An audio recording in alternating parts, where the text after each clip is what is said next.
How's it going, everyone? The one MFP here. I hope you're all having a great day today. Today I'm coming at y'all with another 21 Pilots reaction, and it's another album reaction. If I go in the comment sections of the past 21 Pilot album reactions I've done, I would say that this is the single most requested thing that I see there. If you're new to my 21 Pilots reaction series here, to give you a little bit of context, the first song I ever heard from them was Heavy Dirty Soul in 2015, I think. Then of course I heard Stressed Out, as it was a huge radio hit, and same thing goes for Heathens. But aside from those songs, and Car Radio as well, I never really heard anything else from 21 Pilots. I never went through their albums to give it a full listen or anything like that. Then about 4 months ago, when this channel was created, one of the first music video reactions I did was to the Levitate video. In that video, you guys encouraged me to go check out some of the other music videos from Trench to get a better idea of the narrative that was being told. So I went ahead and did that, and that inspired me to check out more 21 Pilots music. So I decided to work my way backwards in their discography. The first 21 Pilots album reaction I did was to Blurryface, then I went to Vessel, then Trench was released, so I went ahead and did an album reaction to that, then I went backwards again into Regional at Best, and now here we are today with Self-Titled. It's the first album under the 21 Pilots name. It's the only 21 Pilots album that does not have Josh Dun on it. In listening to all the aforementioned 21 Pilots albums, I have an idea of the types of themes and subjects that Tyler Joseph writes about, but Tyler and Josh have been very versatile in their approach to their music, so they really are able to provide this variety of sounds that makes it difficult to predict what type of sound to expect from any given song. So with this album, I am expecting Tyler to talk about similar subjects as he has on other albums. He's been very good at the characterization of thoughts. He's very talented at incorporating messages in the songs that he writes. He also likes using metaphors to communicate those messages, so I am expecting to see some of those elements in this album. But when it comes to the sound itself, I have no clue what to expect here. And the fact that Josh Dun is not on this album and we have 2 other musicians on it, that just makes it even more of a mystery for me. And if you're new to this channel, welcome. My name's Matt. I post reaction videos on this channel, so if you enjoy that type of content and you like this video, please take the time to check out some of my other reactions, and if you enjoy those, please subscribe. I always appreciate the support. Now let's get into this album reaction. First song on the album is Implicit Demand for Proof.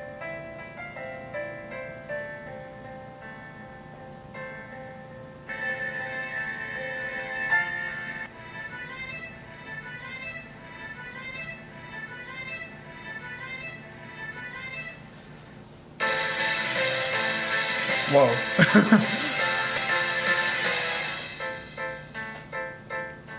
That felt very 21 Pilots-esque.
That was Implicit Demand for Proof. When it comes to listening to an album as a whole, or when I do these album reactions, the first song holds strong importance in the listening experience. Sometimes it'll give you an idea for where the musicians are coming from and how they're approaching this album. The same thing holds true for all the other 21 Pilots albums, in my opinion. The first song is where he introduces a thought or an idea, and to a certain extent, Tyler's building off of those ideas in subsequent songs throughout the album. So now if I'm taking that idea and applying it to this song, at a first listen, it sounds like Tyler is struggling with his faith, and that may be the foundation on which he chooses to build build the rest of the ideas that's to come throughout this album. The song is entitled Implicit Demand for Proof, and that's pretty much what he's doing in this song. He's asking for proof of the existence of this divine presence that he believes in. But let's dive into the lyrics to get a better idea of what he's saying. I know you're not a liar, and I know you could set fire. This day, go ahead and make me look away. Strike me down, I am calling your lightning. Down from your dark hiding place, go ahead and show me your face. Rain down and destroy me, rain down and destroy me. I mean no disrespect, I am simply very perplexed by your ways. Why won't you let us use your name? Rain down and destroy me, rain down and destroy me. That's the whole song. Little is said, but enough is said for you to understand where he's coming from. Tyler's not questioning the powers that an almighty being may possess, but he is questioning why certain things are certain ways, and he is questioning why there is so little for him to work with. He has all these questions, but he has no one who could answer them for him. For that reason, he's left in limbo, and so he's asking for any form of proof so that he can maintain his beliefs. He's asking for that rain to pour down on him. He's asking to be struck by lightning. The feeling I'm getting is that he's called out for help so many times, and he hasn't seen that help. So this is what we get. We get Tyler just begging for any type of sign. And that overall is what I think this song is about. He has all these questions, he has all these things he's wondering about, and he has his faith, but there's all these underlying issues that makes it difficult for him to trust in his faith. So now he's just demanding proof. He's asking for any type of sign. Next song on the album is song number 2, and it goes by the name of Fall Away. I don't wanna fall away. I will keep the lights on in this place. 'Cause I don't wanna fall away. I disguise and I will lie and I will take my precious time, and then I'll try to delay what you make of my life, but I don't want your way. I want mine. I'm dying and I'm trying, but believe me, I'm fine, but I'm lying. I'm so very far from flying. I don't wanna fall away. Selfish ambition is taking my vision, my crime is my sentence, repentance is taking commission, it's taking its toll on my soul, I'm screaming submission, and I don't know if I am dying to live, cause I will save face for name's sake, abuse grace, take aim to obtain a new name in a newer place, but I can feel the pull begin, feel my conscience wearing thin, and my skin, it will start to break up and fall apart.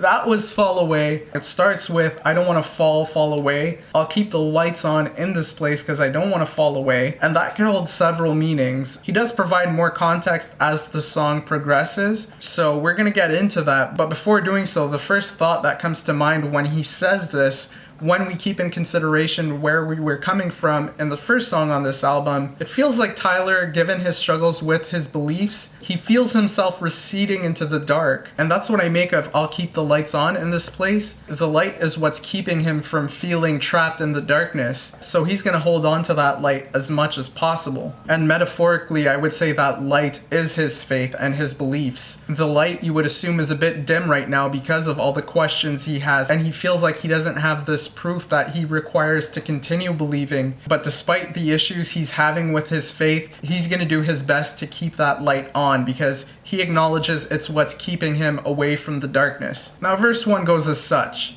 I disguise and I will lie, and I will take my precious time as the days melt away, as I stand in line, and I die as I wait on my crime, and I'll try to delay what you make of my life, but I don't want your way, I want mine. I'm dying and I'm trying, but believe me, I'm fine, but I'm lying. I'm so very far from fine. So already I'm seeing a lot of elements here that may give us more information as to where these ideas started. Some of the ideas we're seeing in future albums. In songs like Car Radio and Ode to Sleep, Tyler has talked about masks and other ways you try and confront reality. Overall, it seems that he feels like a lot of people go through things and they put on a disguise to portray something different than what's going on inside. And furthermore, he feels like a lot of people cope with reality in that manner. So with him saying, I disguise and I will lie and I will take my precious time as the days melt away, it feels like he's talking about his journey through life. I'll try to delay what you make of my life, but I don't want your way. So he's living his life, but he wants wants to live and experience his experiences without worrying about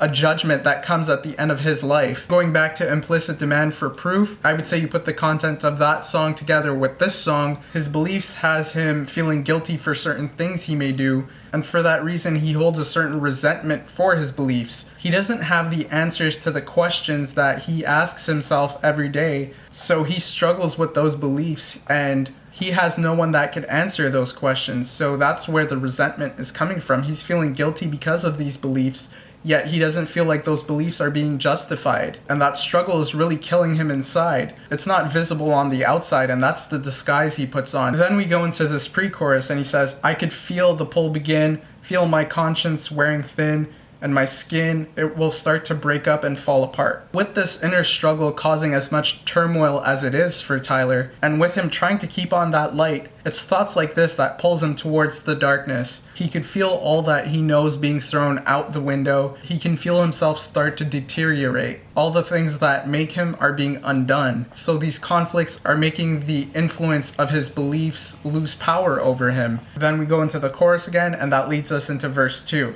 Every time I feel selfish ambition is taking my vision, my crime is my sentence. Repentance is taking commission. It's taking a toll on my soul. I'm screaming submission, and I don't know if I am dying or living. 'Cause I will save face for name's sake, abuse grace, take aim to obtain a new name in a newer place. But my name is lame, I can't walk and I ain't the same, and my name became a new destiny to the grave. Verse 2 is really expanding on what Tyler was talking about in verse 1. In verse 1, he talked about wanting to live a certain way, and that doesn't match what he believes he should be doing, and the should is defined by his beliefs. Anytime he is doing something specifically for him, and he is not thinking about anything else or anyone else, he starts to feel a lot of guilt. And again, he feels like that guilt is what's destroying him inside. And to go back to the idea of a disguise, he says, "'Cause I will save face for name's sake. Abuse grace, take aim to obtain a new name." So in order to not be judged by anyone on his actions, he will visibly act in a way that won't entice any type of negative judgment upon him. And based on what he's saying,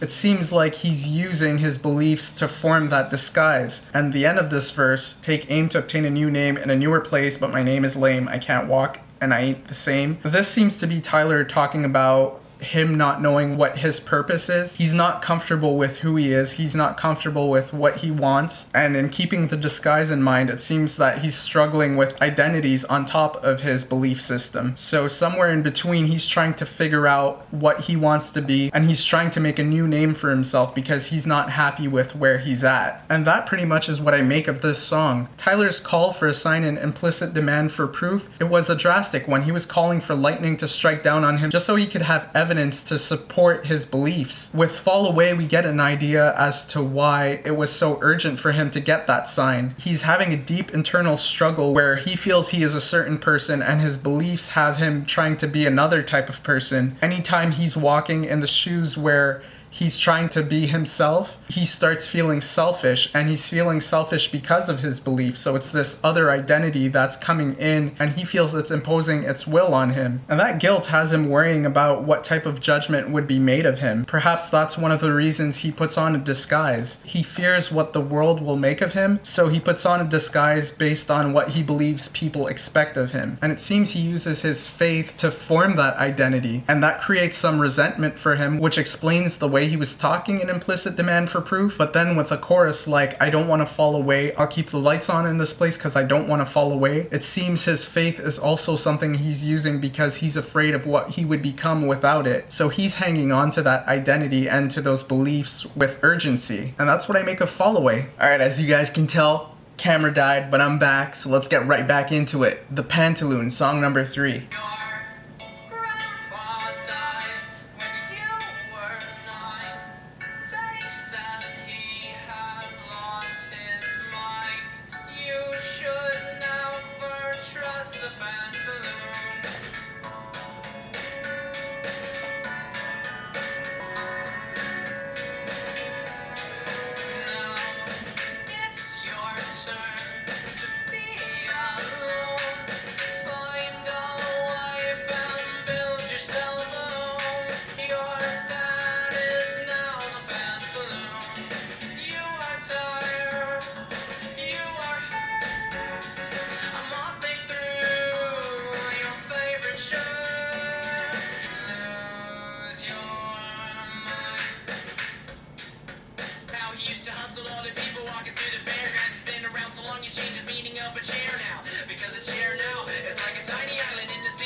Cause your skin is so used to colder bones. Your bones are held together by your nightmares and your frights. You are tired. Lose your mind.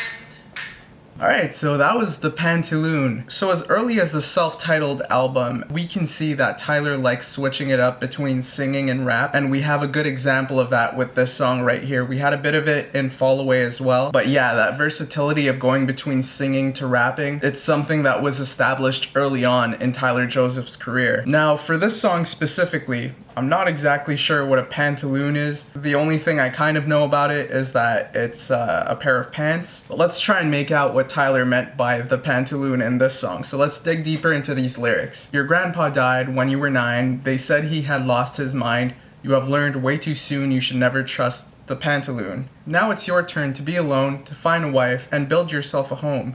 You have learned way too soon that your dad is now the pantaloon. So the first association I'm making here is your dad is the pantaloon and you should never trust the pantaloon. So whoever it is Tyler's talking about, that person's father is no longer someone that person is able to trust. Another association I'm making here is you have learned way too soon, and this is coming as a result of something bad happening, a loss. So this person is dealing with the harsh realities of life because they were confronted with tragedy. Now the result seems to be that this person has more responsibilities.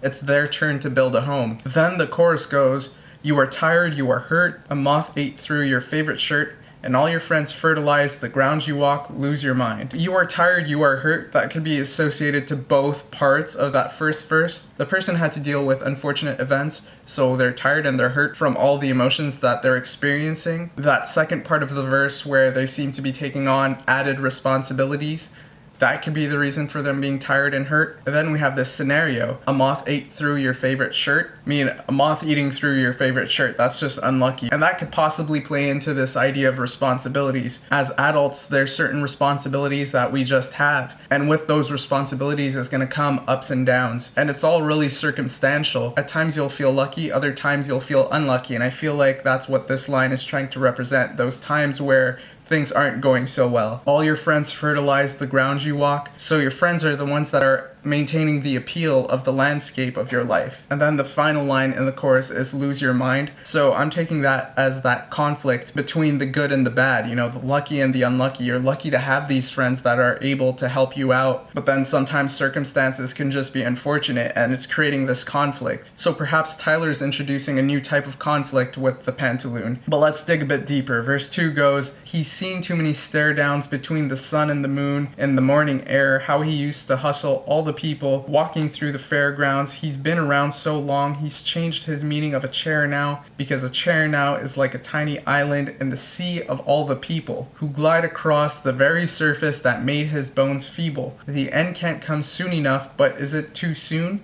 Either way, he can't deny he is a pantaloon. So now this person we were speaking of, he has become the pantaloon. And that may help us define what the pantaloon is, because we do have a description of what he's going through. So this person used to hustle all the people walking through the fairgrounds. I mean, there's various ways you could look at the word hustle, but overall it has a negative connotation to it. You're basically fooling people into doing something. He's been around so long, he's changed his meaning of a chair now. It's a tiny island in the sea of all the people who glide across the very surface that made his bones feeble. This is some interesting imagery. The chair is what separates him from the reality that's around him. But basically that surface that is not the chair, that surface made his bones feeble. So living in those waters and dealing with whatever situations were presented to him in those waters, it made him weak, and for that reason the end couldn't come soon enough. So putting this into context with what we heard in the prior verses of this song, this person took on added responsibilities as a result of the circumstances of his life, and that put him in a position where he was doing something that perhaps he didn't like doing, because at the end of the day that environment made him weak. You know, they mentioned hustling in there. I don't think it's something he necessarily wanted to do,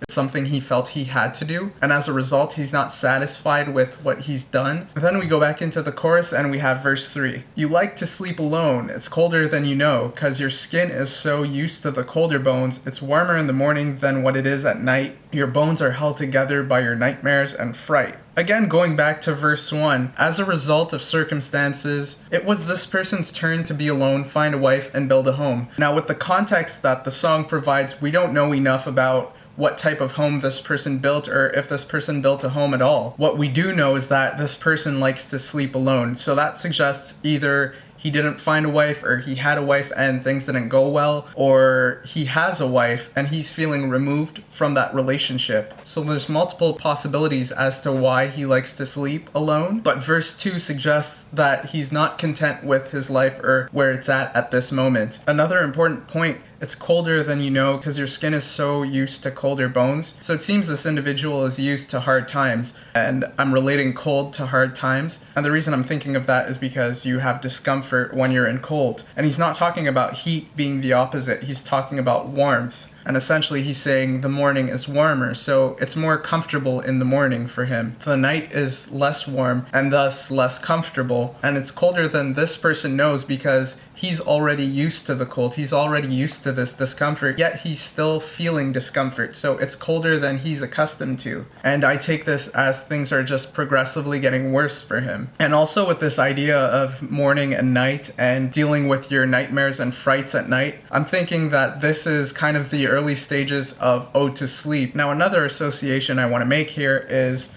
this lose your mind line. I think the first time you hear the chorus, you associate that to this person's grandfather, and the explanation for that situation was he lost his mind. And in the chorus with him saying lose your mind, it seems like he's saying that this person is approaching the same fate. And he also seems to be talking about it as a thing that just happens. He's talking about it as if it's the natural progression of life. The grandfather was the Pantaloon, then it was his father, then he became the Pantaloon. Ultimately, I think the reason he's saying don't trust the Pantaloon or you can't trust the Pantaloon, it's because there's this separation. There was this person that existed before all of these responsibilities, and in trying to meet expectations and trying to fill the role that he feels he needs to fill, he becomes someone else, and that someone else is the Pantaloon. And you go back to prior 21 Pilots reactions that I've done, one of the topics Tyler seems to like to touch on is this idea of nostalgia and this person he was in his youth versus what he's become. One of the more popular mainstream 21 Pilots songs is Stressed Out, and it really revolves around that idea, going back to a time where all the stresses of life didn't affect you because you were in your own world almost in your youth. As time progresses, responsibilities catch up to you, and those responsibilities bring forth stress. And I think that idea is what's being communicated here. At that age in his youth, when this person heard about the grandfather, he learned not to trust the Pantaloon because that person was no longer true to his original self, and that's what led to people saying he lost his mind. And eventually this person faced the same fate, and the reason for it seemed to be those responsibilities really catching up to him. He talks about the stare downs, he talks about the hustles, he talks about being separated from the people that are surrounding him, and at the end we come to find that he likes sleeping alone. We don't know if he found this wife that he was looking for, but overall the idea of being isolated, whether he had a wife or not, the stresses of being outside in that open sea, it made him want to segregate to that chair or that island. And yeah, that's what I make of the Pantaloon. It seems to be about a person who takes on a role, and in taking on this role, this person becomes distanced from their surroundings and they grow to have a negative outlook on things. They become accustomed to dealing with discomfort. Now, the next song on the album goes by the name of Addict With A Pen. This is a song you guys have requested in the comments in the past, so I'm interested to see what this is all about. Let's get right into it. We haven't talked in quite some time. I know I haven't been the best. We haven't found a drop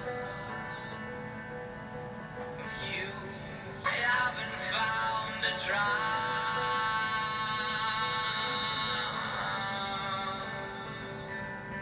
of water.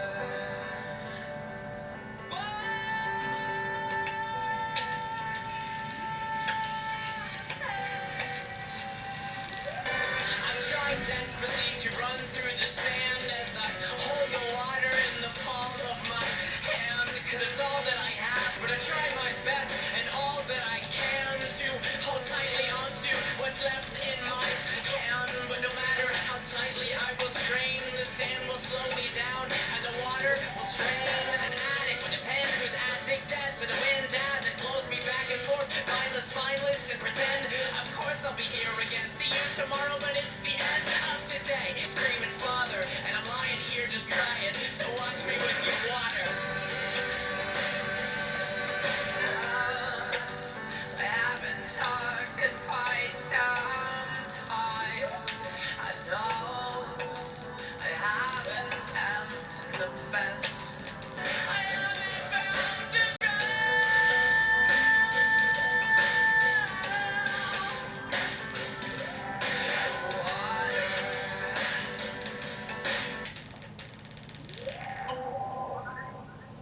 Alright, so that was Addict with a Pen. And there's only one verse in this song, but we go back to Tyler talking about his faith, and he's using a metaphor again to describe the struggle. So the first thing that he says comes in the chorus: hello, we haven't talked in quite some time. I know I haven't been the best of sons. Hello, I've been traveling in the deserts of my mind. So the first thing he's saying is that he hasn't reached out to God in a while. Tyler's been traveling through the deserts in his mind. If you're traveling through a desert, water is something that's going to be essential, or else you'll dehydrate. And that seems to be the metaphor that Tyler's going to be going for here. And if we could think of this mind and this desert as a place that's filled with all these questions that Tyler has, taking that into account, if the water is God, then that means finding and solidifying and being in touch with his beliefs. That's what's going to allow him to survive in this desert filled with his problems and questions. But now to get into this verse, I try desperately to run through the sand as I hold the water in the palm of my hand, because it's all that I have and it's all that I need. The waves of water mean nothing to me, but I try my best in all that I can do,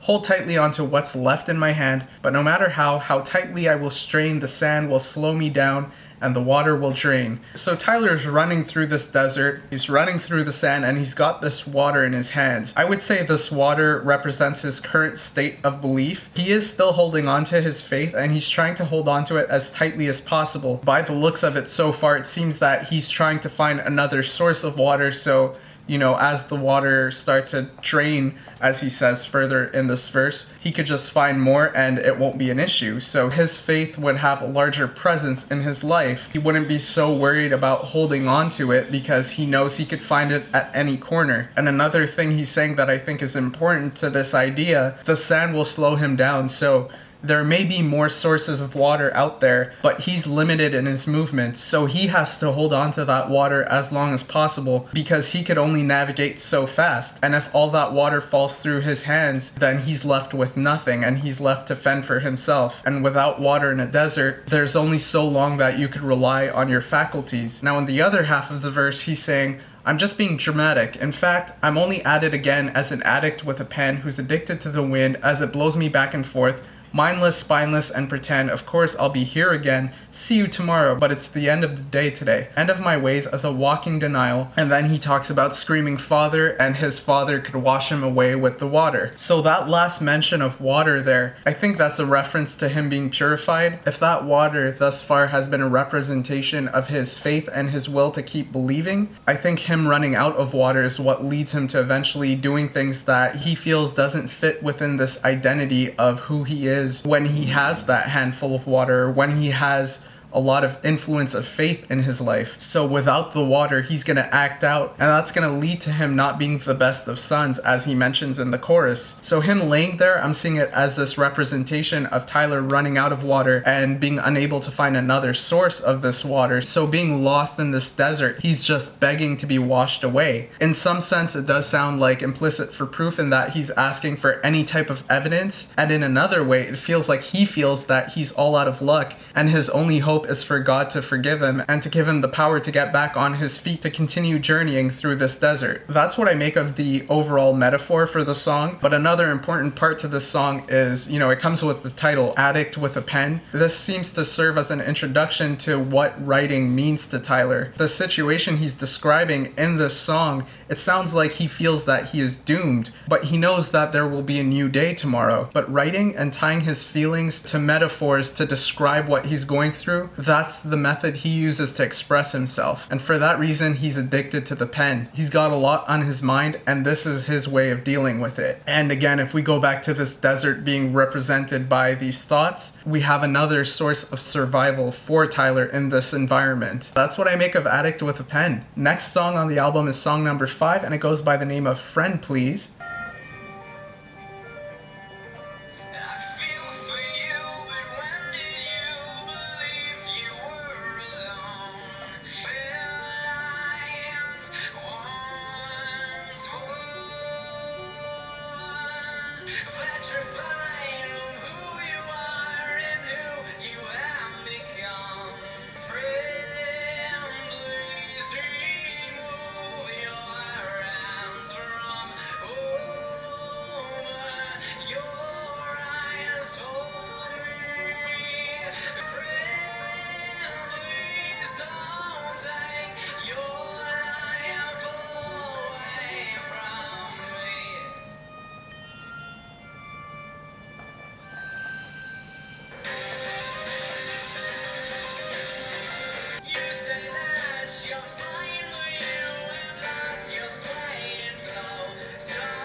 Alright, so that was a really beautiful one. I really like what Tyler does with his voice here. Beautiful melodies, powerful message. Let's get into that message. Verse 1 goes as such. I feel for you, but when did you believe you were alone? You say that spiders crawled inside and made themselves a home where light once was. Petrified of who you are and who you have become, you will hide from everyone, denying you need someone to exterminate your bones. And then we have this chorus where he says, friend, please remove your hands from over your eyes for me. I know you want to leave, but friend, please don't take your life away from me. Tyler here is talking to someone, a friend of his. This friend is going through some difficult times, and Tyler says where light once was. That's to suggest that this person is going through some dark periods. There's no light. Petrified of who you are and who you have become, so you will hide from everyone. So this person doesn't feel comfortable in their skin. They're just going to remove themselves from their surroundings, and they're going to try and deal with their issues alone. That's when Tyler is saying, when did you believe you were alone? I know you're going through some difficult periods, but that doesn't make you any lesser of a person. Then with him in the chorus saying, friend, please remove your hands from over your eyes. I'm seeing this as this person is crying, but they're trying to hide it. You know, you will hide from everyone, so they don't even want to make that pain visible to the outside world. But Tyler's not going to allow that to happen. He's saying, you know, remove your hands from in front of your eyes for me. I'm completely fine with seeing you in your dark times. Let's connect and help each other out. And I think that's an important message here, because this person is choosing to deal with their issues alone.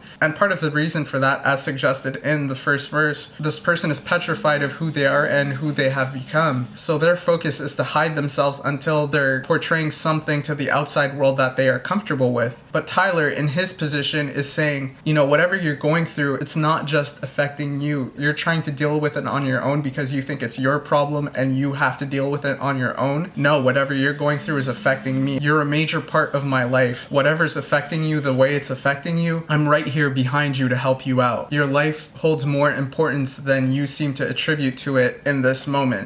Then we go into verse 2. He says, living like a ghost, you walk by everyone you know. You say that you're fine, but you have lost your sway and glow, so I stopped by to let you know. Then we have the chorus again. So this gives us further perspective on what Tyler's talking about when he's talking about these disguises. People could be going through the toughest of times, but they'll still do their best to portray something that they're more comfortable with portraying. So often, despite whatever's going on inside, the person will act like everything is fine. Tyler sees that as a disguise. That's a different person. Now in this case, Tyler is close to this person, so this person could say that they're fine all they want, but there are key indicators that suggest otherwise. And being close to this friend, Tyler can notice these changes in the person's overall demeanor and personality. And because of these things that Tyler has noticed, he's stopping by to let this friend know that he is here for him. Then we have the chorus again, and then we have a bridge. In the bridge, he says, would you let me know your plans tonight? Cause I just won't let go till we both see the light. And I have nothing else left to say, but I will listen to you all day. Yes, I will. Tyler, overall, throughout this song, is trying to establish a line of communication with this friend. This person is trying to isolate themselves as much as possible, but Tyler's not gonna let this person do that. And by the time we reach this bridge,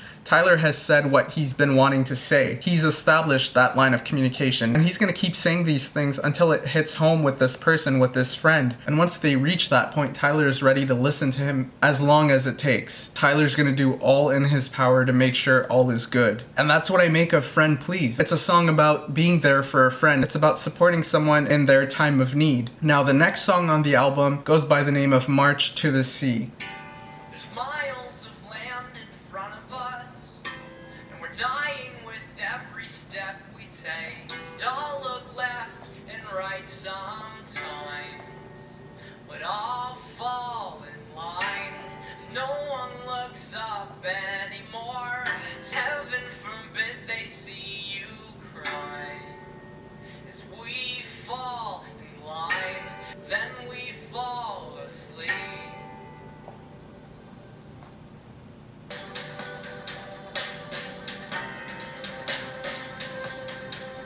I ask myself the question why I fall in line.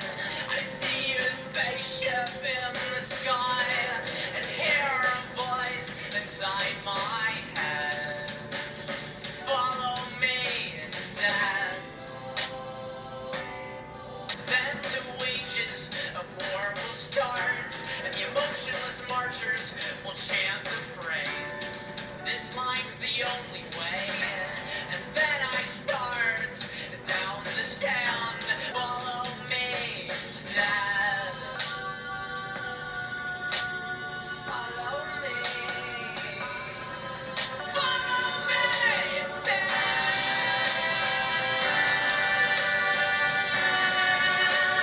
I don't want to march here anymore. I realize that this line is dead. So I'll follow you instead.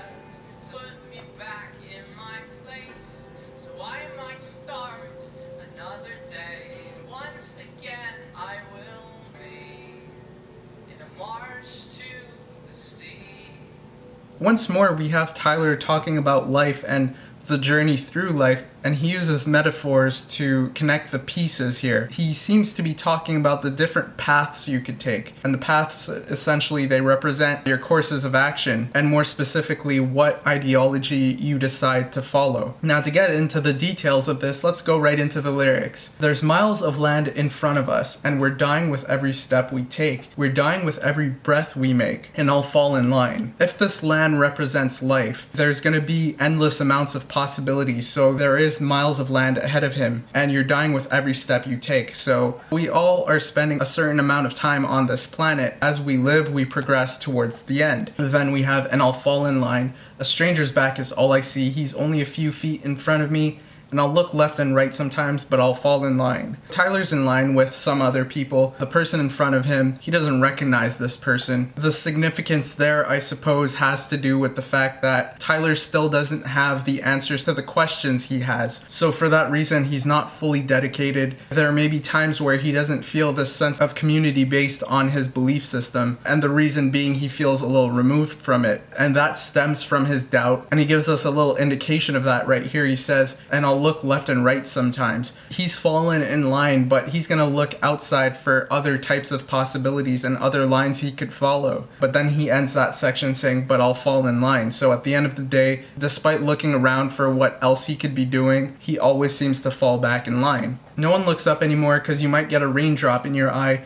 and heaven forbid they see you cry as we all fall in line. This seems to touch on the idea of Tyler talking about always pretending like he's okay and other people pretending like they're okay even through their difficult times. Based on what he's saying here, it seems that the moment you show some weakness or the moment you show some emotion and some pain, the response he gets is not a pleasant one. This may be another indicator of the resentment that Tyler holds. Maybe he feels that his struggles and his faith, they clash. He feels guilty for even having the struggles that he has. And this no one looks up anymore line, this brings me back to Slowtown off of Regional at Best. On trampolines, we reach high for the sky, but I do not look up anymore and I do not know why. In that context, I saw that as Tyler saying he didn't have hope the way he used to. He could be saying something similar here as a general statement, and this may relate to what he was talking about in the Pantaloon. You progress through life, and at a certain point, some people may find themselves in a position where all their responsibilities and all the stresses of life just catches up to them, and these responsibilities, they create a separate identity from what you once were. And so the shoes that you are filling in that role, it may make it hard to be hopeful, and that may be what he's talking about here. He's in this line with other people who are filling this type of role, and no one in this line looks up anymore. No one has that hope that he was once accustomed to. And then he says, and about this time of every year, the line will go into the ocean pier and walk right off into the sea. And then we fall asleep. Now, water seems to be a symbol he's going to use a lot in this album. He used it quite a bit already. Now, what I'm making of this is once you march off into that water, into that sea, I should say, and it washes you away, it washes away that day, and then you start off in a new day. In Addict With A Pen, he said something similar. He said, it's the end of the day, see you tomorrow, and then he asked to be washed away. So being washed away, it puts an end to all you've been through throughout any given day, and then you start anew in a new day. And in verse 2, he says, and as we near the end of the land, and our ocean graves are just beyond the sand, I ask myself the question, why fall in line? And then out of the corner of my eye, I see a spaceship in the sky, and I hear a voice inside my head saying, follow me instead, follow me instead. So he's nearing the end of the land. He's about to march off into the sea, and it's at this point where he starts questioning why he's following this line. I feel like Ode to Sleep is providing a lot of context for me here. Throughout the day, he's living in an automated way almost. He's functioning based on habits which are tied to his beliefs. And towards the end of the day, and in this song it's towards the end of the land, when he's about to march off into the sea, that's when all these questions start coming to him. And also that's when this doubt starts to build up. That's when he sees this spaceship in the sky. That's a representation of this alternate way of living for him. And in other words, if he is functioning based on his belief system, these thoughts are telling him to fall out of line and to do something else. Then we have verse 3 where he says, then the wages of war will start inside my head with my counterpart. So I mean, I haven't heard No Fun Intended yet, so I don't know what Tyler wrote prior to this album, but so far this seems to be the first instance where we hear Tyler talking about a character, these thoughts that are trying to influence him in a way that takes him away from his beliefs. He attributes those thoughts to someone or something else. This spaceship that's in the sky, it's enough to influence him to think about something else or something different, and it strengthens the presence of the counterpart in his mind. And spaceship is an interesting choice of words here because a spaceship would be an unidentified flying object. To a certain extent, it's the unknown. So Tyler's unable to identify the reason for these thoughts, and it's similar to how he cannot justify his beliefs. He has these questions he wants answers for, but he can't get those answers, and for that reason, he struggles with his faith. Then he sees the spaceship in the sky. It's something that's unknown that he'll probably have questions about as well. And the answers to those questions will probably be very hard to answer as well. Then the next lines are, and the emotionless marchers will chant the phrase, this line's the only way. I think this is the line that he's currently marching in that's telling him that this line's the only way. And the reason I think that is because of the next lines. He says, and then I start down the sand, My eyes are focused on the end of the land, but again, the voice inside my head says, follow me instead. This thought attracted his attention, and that caused him to look left and right, but then the marchers in the line that he is currently in,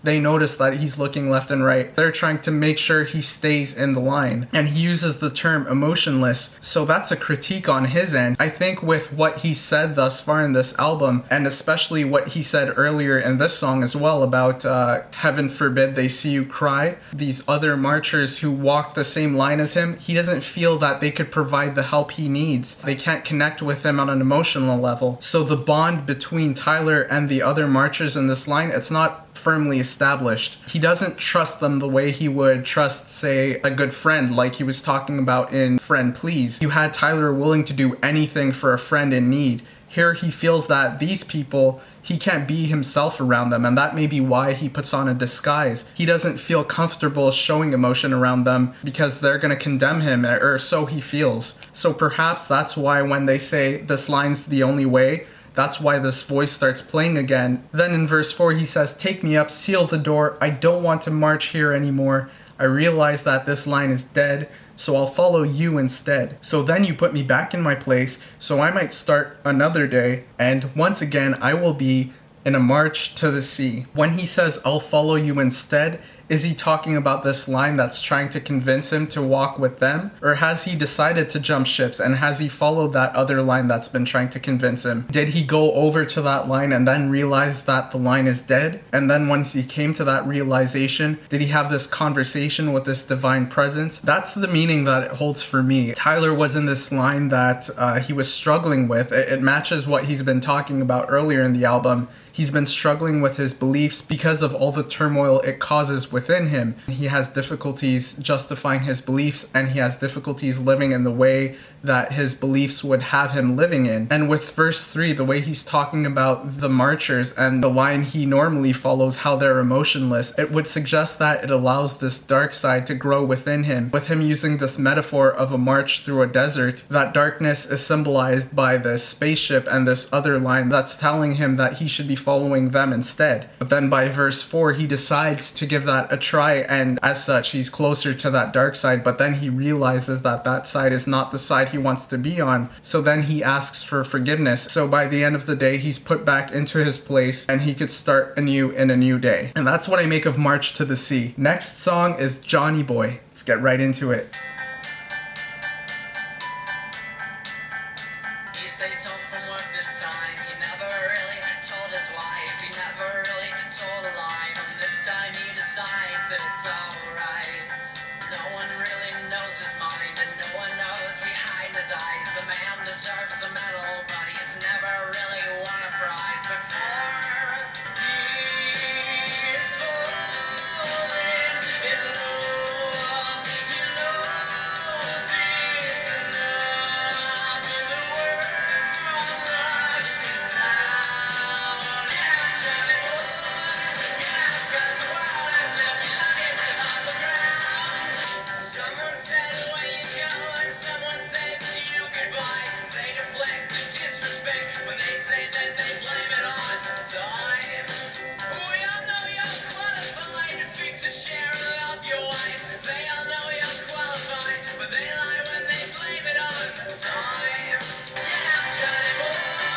Get out, Johnny boy. Get out, 'cause the world has left you lying on the ground. You're my pride and joy. Time will carry all your shame. Get up, Johnny boy. Get up, Johnny boy. You're my pride and joy. You're my pride and joy. Get up, Johnny boy, because we all need you now.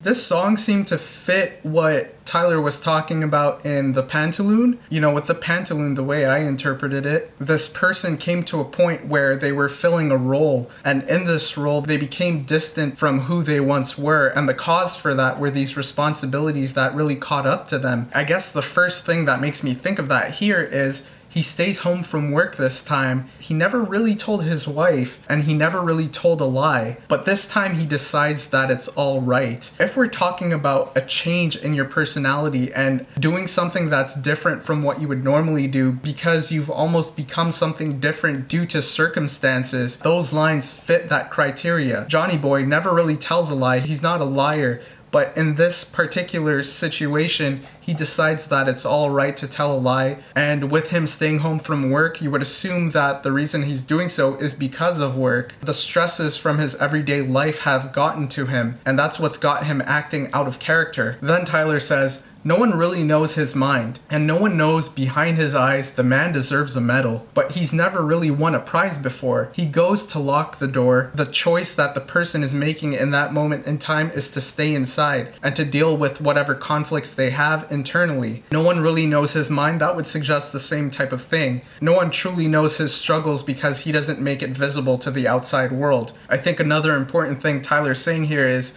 the man deserves a medal, but he's never really won a prize before, so that would suggest that this man has done a lot, but he's never gotten the recognition for it. Perhaps that's the reason he's choosing to stay home this time.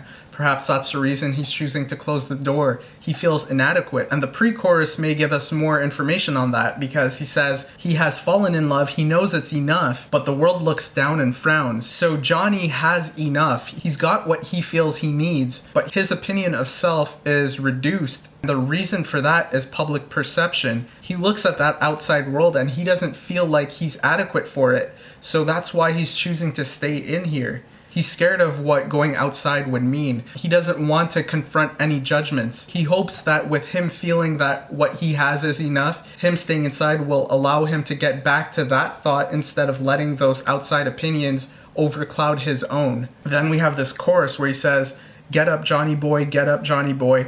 Get up, 'cause the world has left you lying on the ground. You're my pride and joy, you're my pride and joy. Get up, Johnny boy, because we all need you now." The reason Johnny Boy's feeling down on himself is because of what was mentioned earlier, and that being things people have said, things people have done to him. But here Tyler, similar to what he was doing in Friend Please, he's being there for Johnny Boy. He's telling Johnny Boy, despite what you may have heard in certain places, know that I'm here for you and know that I need you. You hold significant importance for me. And I mean, overall here, I think Tyler is trying to bring some balance because it can get difficult when you start feeling like the general opinion of you is a negative one. Sometimes it doesn't take so many of those opinions for you to feel like it's a lot of opinions like that. Tyler being there for Johnny Boy, it brings a certain balance here. So his purpose here is to help this person see something different from what they were seeing prior. Now in verse 2 he says, "Someone said, away you go, and someone said to you, goodbye.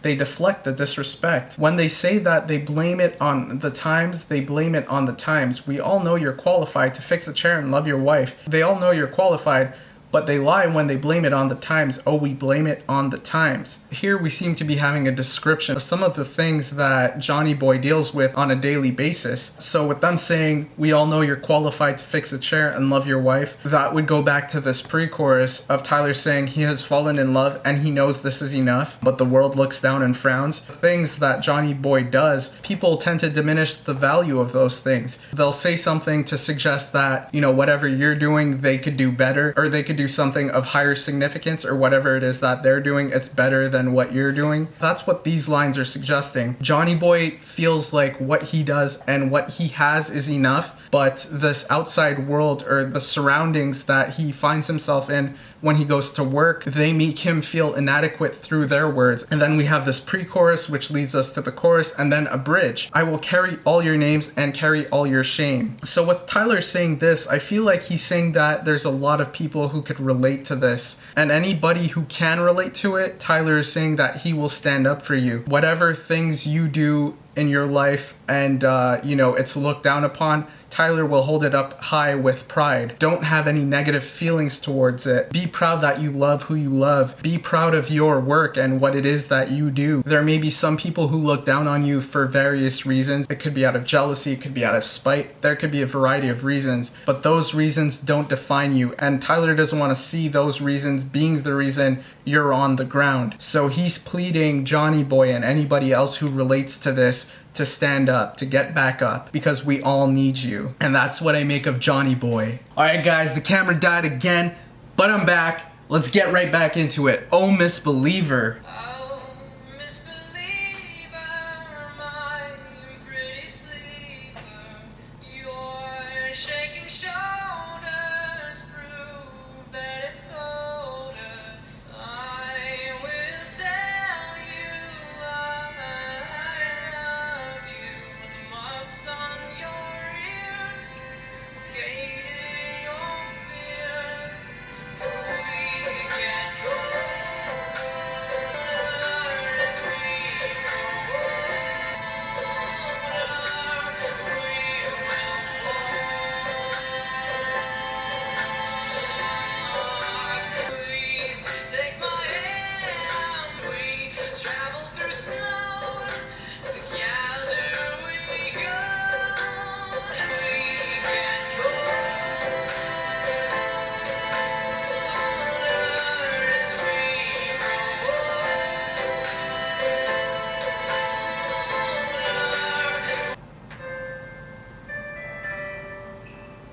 So that was Oh Misbeliever. I don't know if it's just because it's December, but this song had a Christmassy vibe to it. I think one of the things that makes me feel that way is the jingles you hear throughout the song. On that note, this song references cold a lot, and it does it in a similar fashion to what we saw in the Pantaloon. Tyler was talking about how it's colder at night, and he was talking about how it's colder than you know because your skin has become accustomed to colder bones. And the way I saw it, that was meaning that this person has become accustomed to difficult times, but the fact that they're feeling even worse means things are getting worse. It's worse than they're accustomed to. I think this song is further confirmation of that connection between cold and sadness or despair or discomfort. But let's get into the lyrics here. Oh misbeliever, my pretty sleeper, your twisted mind is like snow on the road. Your shaking shoulders prove that it's colder inside your head than the winter of dead. The first thing that strikes me here is twisted mind. So this person that Tyler is referring to, it seems they have a lot going on in their mind, similar to what he was describing in March to the Sea. In March to the Sea, he was following his beliefs, but at a certain point, he was starting to diverge away from that line he was following. Now, the thing to keep in mind here is what led him to stray away from his line was this conflict in his mind. And I think we have a similar case here with this person, your twisted mind, and him referring to that twisted mind as something that's similar to snow on the road. If you have a light sheet of snow on the road,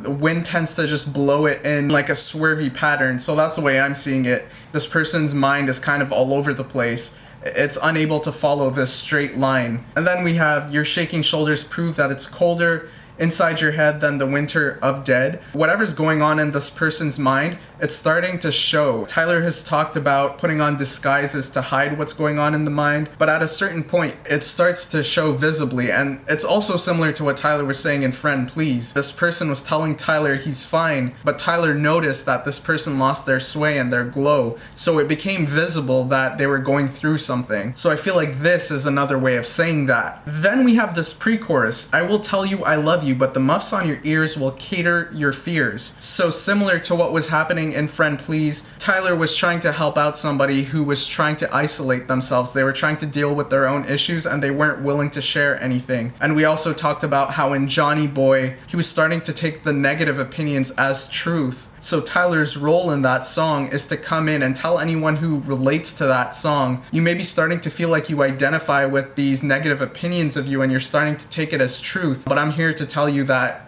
it's not true. There is a different opinion of you. You may just not be hearing it. Here, Tyler's trying to approach this person to help them out, but this person is not willing to hear it because all the negativity is just drowning all of that love out. So the muffs on this person's ears is going to cater to the fears. The muffs on the ears basically represent a dismissal of the love. The noise of the negativity is seemingly the only thing that could get over these muffs. My nose and feet are running as we start to travel through the snow. Together we go, together we go. This kind of reminds me of Guns for Hands, where Tyler comes into somebody's space. You know, they've isolated themselves in their mind, and Tyler used the idea of a room to verbalize that idea. So what Tyler did is he came into this room, took this person to the window where the person thought that hope left, and he managed to get the person out of the room and to join with a bunch of people who would support them. I feel like this is a similar scenario where Tyler is coming into this person's space, so he's trying to get in your mind and he's gonna walk with this person. He's gonna try and help them out as best as he possibly can. He's gonna give his all to it, even if it means being in a position where he's uncomfortable, you know, in the cold. Then we have this chorus: we get colder as we grow older, we will walk so much slower. So this also seems to be confirming something we were seeing in the Pantaloon, where it kind of seems like over time you start filling the role of the Pantaloon. And I related that to some other songs such as Slow Town and Stressed Out, where Tyler was talking about how there's a difference between who you are in your youth versus what you become as you get older, and what causes that differentiation in personalities. Overall, as time progresses, responsibilities start to take a toll on you, and furthermore, that's what puts you in the position of becoming the Pantaloon. And here in this chorus where he's saying we get colder as we grow older, I feel like it's a similar idea. And then when he says we will walk so much slower, that could be, you know, in your youth you do tend to move faster than you do when you're older, but he could also be using the idea of cold really getting to you at a certain point where it becomes harder and harder to move forward. Or he could be talking about there being more snow, which makes it harder to navigate, which is also going to be tied around the idea of, you know, more responsibilities falling on your shoulders. Or it could also be more possibility of thoughts coming in, because there is this saying of the more you know, the more questions you have. Well, as you progress through life, you are going to learn more things, so naturally you're going to have more questions as well if we follow that saying. These things could all tie into each other. Then we go into verse 2. "O misbeliever, my pretty weeper, your twisted thoughts are like snow on the rooftops. Please take my hand, we're in foreign land. As we travel through snow, together we go, together we go." Then we have the chorus again: "We get colder as we grow older, we will walk so much slower." So overall, this seems to be the same message Tyler was trying to convey earlier in verse 1 and in the pre-chorus. Tyler understands the importance of being there for somebody. Tyler understands the importance of a support system. So when he sees someone suffering, he's going to be there for that person. And here in this song, he's noticing some visible signs that someone is going through something. So sure enough, he's right there to help them. He's going to navigate through the snow with this person. And that's what I make of "Oh Misbeliever." Next song goes by the name of Air Catcher. Let's get right into it. I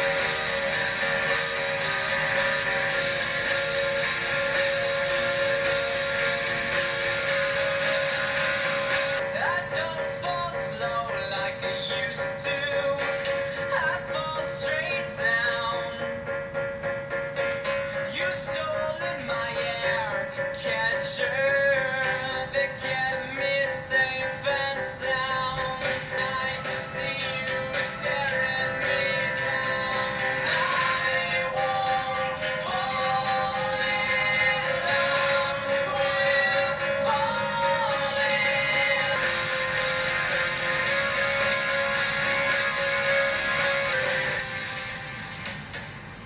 I think you would be the moon in the pretty contest. I was doing fine on my own, and there wasn't much I lacked. Pistol in my air catcher, and I don't know if I want it back. I'm not sure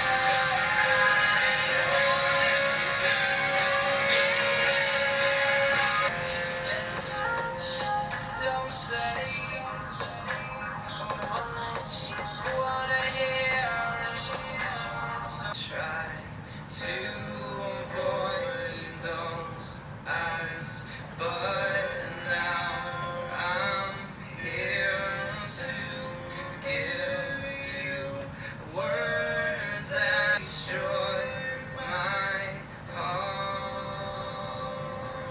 Nice little outro there. I think this is one of the first times, if not the first time, I noticed backing vocals that didn't sound like Tyler. Here it really sounds like someone separate from Tyler, so that's interesting. At this stage in the album, I think we could kind of talk about the sound and how it may differ from what we currently hear from 21 Pilots. I mean, I think when we look at Regional at Best and Vessel, they sound pretty similar. Then with Blurryface, 21 Pilots tried to incorporate a variety of sounds, And I think that was always kind of part of their identity, to try and bend the boundaries between genres. But I think with Blurryface, they took it to a next level if we look at Vessel versus Blurryface.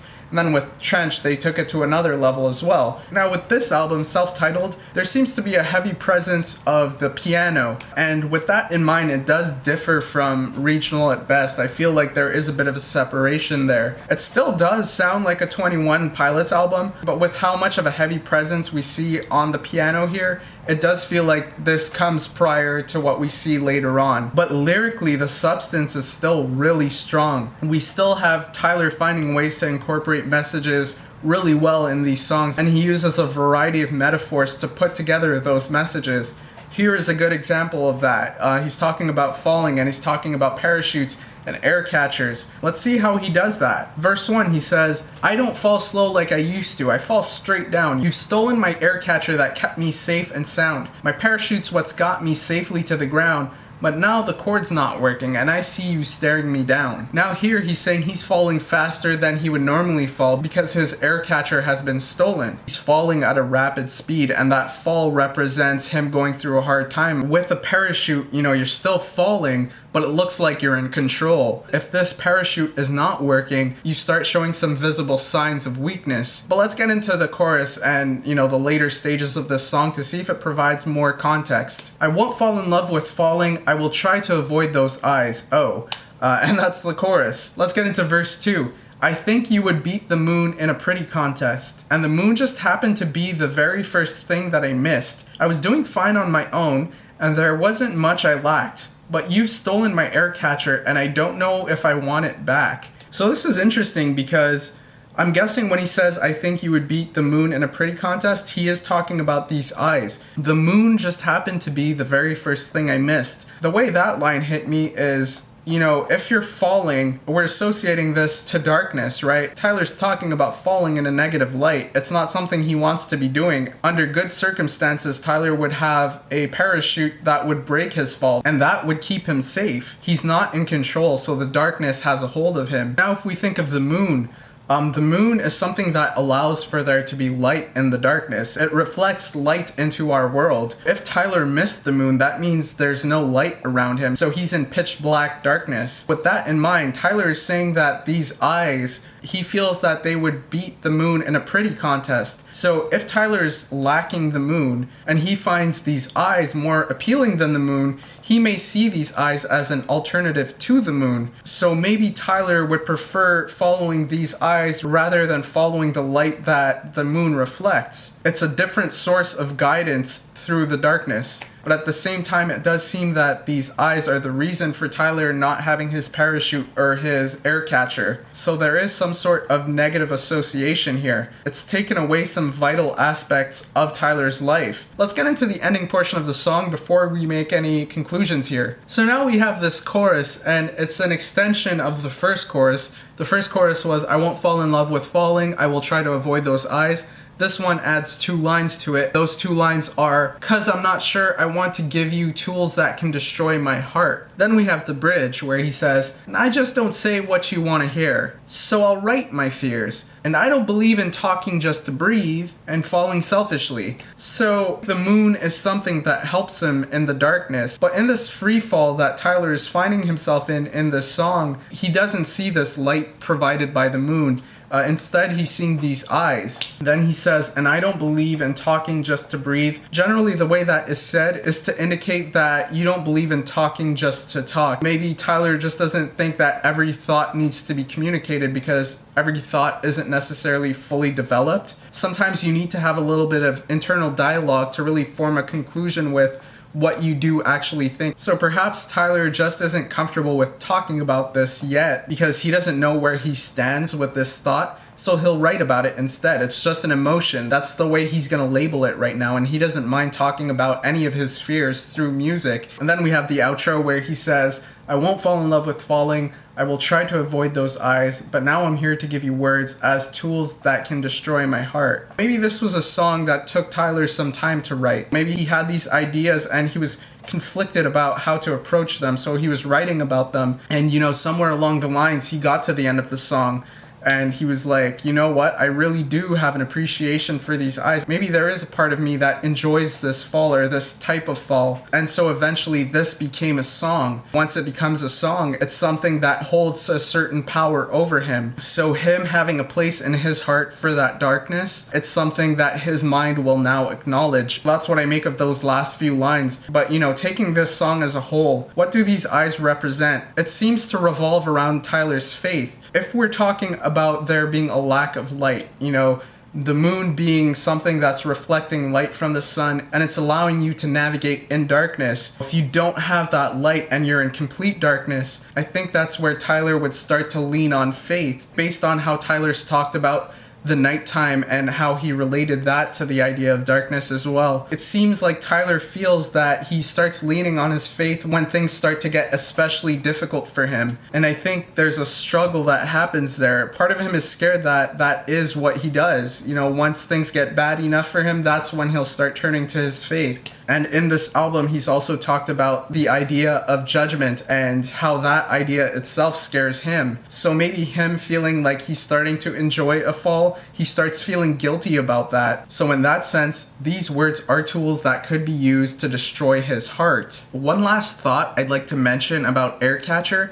I feel like this song ties in heavily to Chlorine. With Chlorine, we had Tyler talking about something destructive, something poisonous. You come to find that it seems like Tyler's talking about music. He's saying poisonous vibrations. He's talking about a beat that's chemical. Now, how can music be poisonous yet be something that he's enjoying? Well, Tyler turns to music in order to deal with his thoughts and to cope with his pain. So when Tyler's going through rough times, you can bet that Tyler will be writing. Now, the result is that music that he's making, it's helping him, but at the same time, the music he's making is a product of that pain. So when making this music, Tyler is immersing himself in a world that is difficult for him to deal with. But entering that world is how Tyler finds purpose. He makes it a point for his music to be a reflection of his world, of his internal being that is so difficult to portray to the outside world. And that's why there's this deep message in 21 Pilots' music. If we're talking about purpose in music, you don't have to look any further than Kitchen Sink to really understand that that's what Tyler does with this music. It's how he deals with his pain and his demons. He believes that that provides purpose for him. And furthermore as well, Tyler wouldn't have it any other way than to immerse himself in this world. Because like he said in Morph, there's no way around this pain. There's no above, there's no under, there's no around it. You have to go right through it. So music is his way of dealing with it. It's his way of facing those fears, facing those demons. But facing those demons is not a simple task, and that's why music is like chlorine to him. It's both very helpful and very hurtful at the same time. He has to experience this pain. Now, with all of that in mind, maybe we have an explanation as to the meaning of Aircatcher. Maybe Tyler's Aircatcher is his disguises. You know, in wearing those disguises, maybe Tyler was able to fall at a slower pace because he wasn't directly facing his fears. In writing, Tyler feels like he has this obligation to be very honest. And this honesty means no parachute for Tyler, no air catchers. So when writing, Tyler is in free fall mode. He's facing his fears and he's walking through the darkness. And once more, with that honesty, he's maybe afraid of what type of judgment he would face. He's being very raw and real, and you know, when you're being raw and real, it gets scary to think what people would think about you. And you know, with Tyler involving his faith in this song,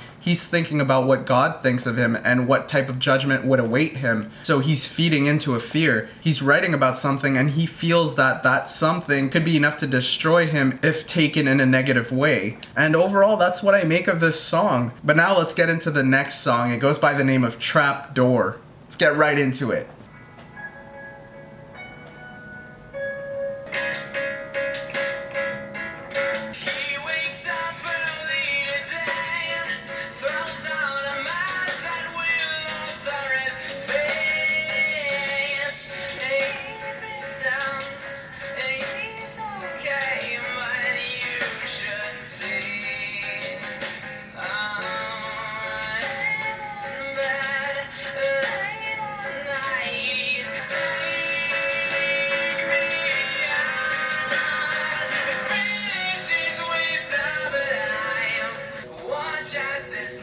disappears as we know.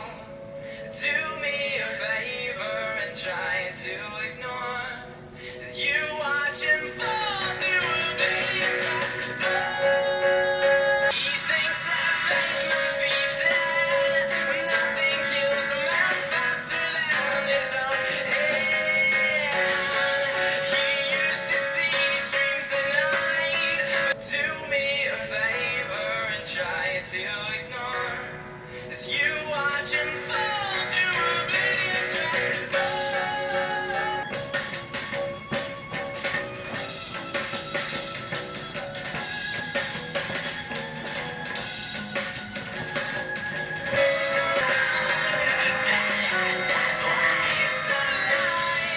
Everyone gather around for a show. Watch as this man disappears as we know. And you watch him fall through a bleeding trapdoor. 'Cause nobody knows he's alive. Wow. So that was Trapdoor. We have Tyler utilizing his voice in a very beautiful way. This is a really nice sounding song because of those vocals. The piano's beautiful. We have some nice bass lines as well. Just overall a very beautiful song to listen to. Message wise, once more we have Tyler talking about identity. He talks about somebody who puts on a mask or a disguise to hide their true selves. He made mention of the bed and nighttime, which again ties into Ode to Sleep. I see him talking about the nighttime as him talking about how your mind kind of forces you to deal with your true self. But let's dive into these lyrics to get a better understanding of the song. He wakes up early today, throws on a mask that will alter his face. Nobody knows his real name, but now he just uses one he saw on a grave. He pretends he's okay, but you should see, oh, him in bed late at night, he's petrified. So we have Tyler describing a person who puts on a mask to confront society. He makes it seem like he's fine, and essentially he's created an identity for himself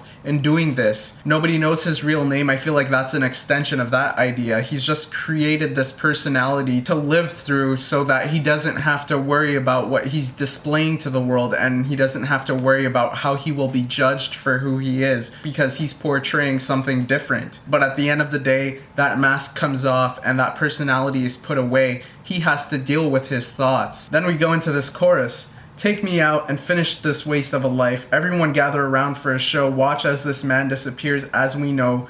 Do me a favor and try to ignore as you watch him fall through a blatant trapdoor. So watch as this man disappears as we know. I feel like that's the important line to keep in mind as you think about this chorus. The world knows him as a certain person because he's portrayed himself as a certain person. So I feel like this trapdoor, it's taking away that person. Verse 2 goes, he thinks that faith might be dead. Nothing kills a man faster than his own head. He used to see dreams at night, but now he's just watching the back of his eyes. Then we have the pre-chorus again and we have the chorus again. So nothing kills a man faster than his own head, and he talks about faith here.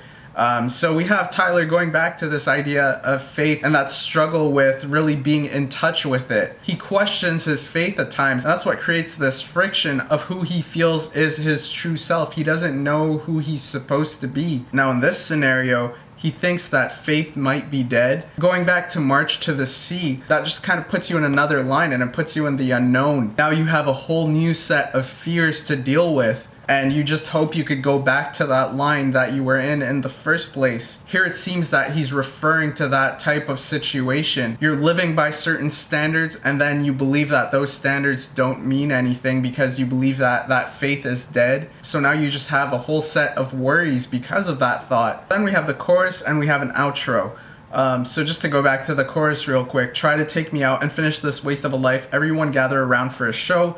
Watch as this man disappears as we know. Do me a favor and try to ignore when you watch him fall through a blatant trap door. Then we have this outro where he says, because nobody knows he's alive. So this may be a reference to that earlier verse where he says that this person uses the name he saw on a grave, or it could be a reference to the fact that nobody knows that this separate identity exists. The identity they associate to his face is the one they see in public, and that identity simply isn't his true self. So nobody truly knows this person, and bringing that back down to the literal sense of it, this is just about nobody knows who this person is. Nobody knows what they like, and nobody knows their thoughts, because all of it was an image that was created to approach society. And yeah, that's what I make of this. This trapdoor is what separates the actual identity of the person versus the fabricated one. Now, the next song on the album goes by the name of A Car, a Torch, a Death. Let's get right into it. The air begins to feel a little thin as I start the car, and then I begin to envy the headlights driving south.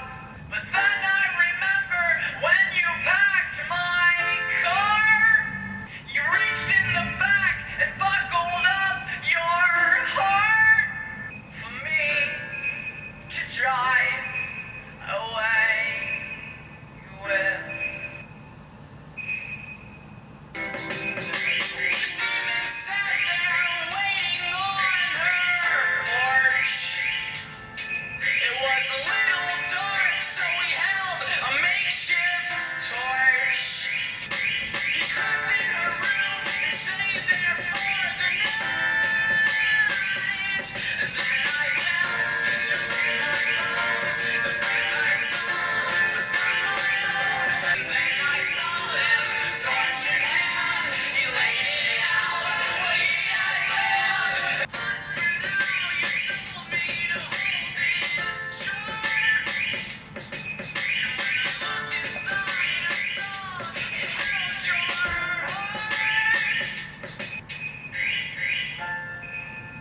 We have a song here that seems to be crucial to explaining his struggle with faith. It seems how, in March to the Sea, we had Tyler attempting to go in a different direction, but then ultimately he chose to turn back to his faith. We have something similar here. Tyler was trying to confront his demons, and the closer he got to those demons, the more he wanted to escape that place. Verse 1 goes as such. The air begins to feel a little thin as I start the car, and then I begin to add the miles piled up behind me.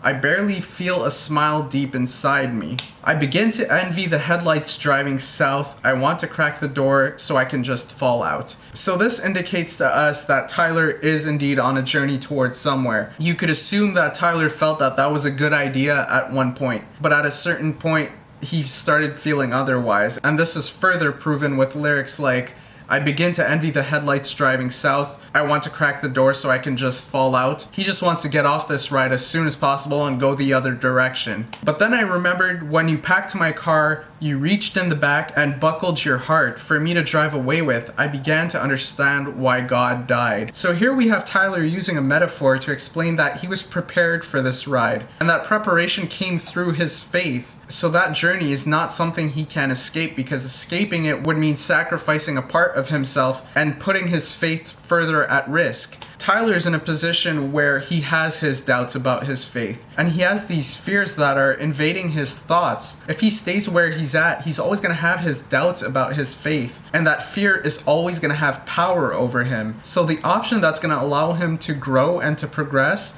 is to approach those fears and to deal with them. So going in that direction is ultimately going to help him strengthen his faith. I began to understand why God died. This is him saying he understands why his faith has been weakened. He feels that he's been running away from his problems, and in running away from his problems, he's just been walking in the unknown for so long. He doesn't understand these thoughts that hold power over him, and he doesn't understand his faith. So him running away is at fault for the presence of God being weaker than it once was for him. Then he follows that up by saying, the demon sat there waiting on her porch. It was a little dark, so we held a makeshift torch. And when my car was far out of sight, he crept in her room and stayed there for the night. Then we go into this chorus.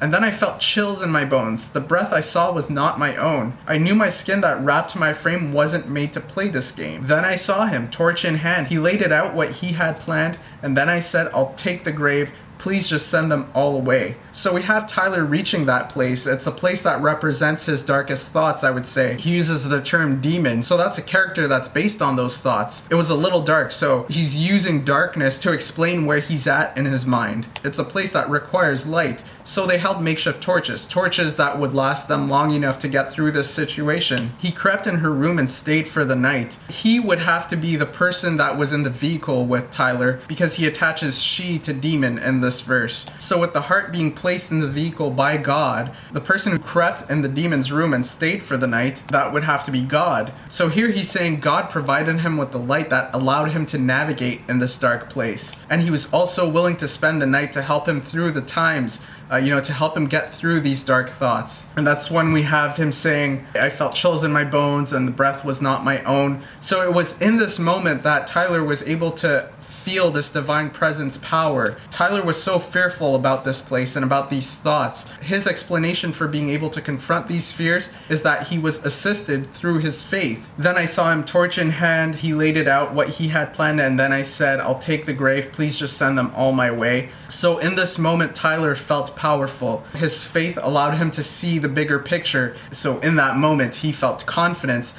and he felt that he had the ability to take on these thoughts. Then we have the last verse in this song. The air begins to feel a little thin as we're waiting for the morning to begin, but for now, you told me to hold this jar, and when I looked inside, I saw it held your heart for me to walk away with. I began to understand why God died. So Tyler here again is using the night and morning time to separate different states of mind. The nighttime being when you're dealing with these fears. The morning puts an end to that and it's a new day. And by this time, Tyler, through his faith, was able to confront his fears. I began to understand why God died. If Tyler didn't go all the way on that ride and he had just jumped out of that car, then he would have never confronted those fears. He would not have come to this conclusion of why his faith is important to him. And that's what I make of this song. Now let's get right into the next song. It goes by the name of Taxi Cab. Let's get right into it. I wanna fall inside your ghost and fill up every hole inside my mind. And I want everyone to know that I am half a soul divided.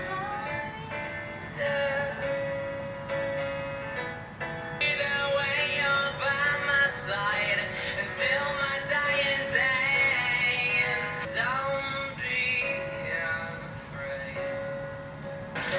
I wanna strip myself of breath, a breathless beast of death that may feel.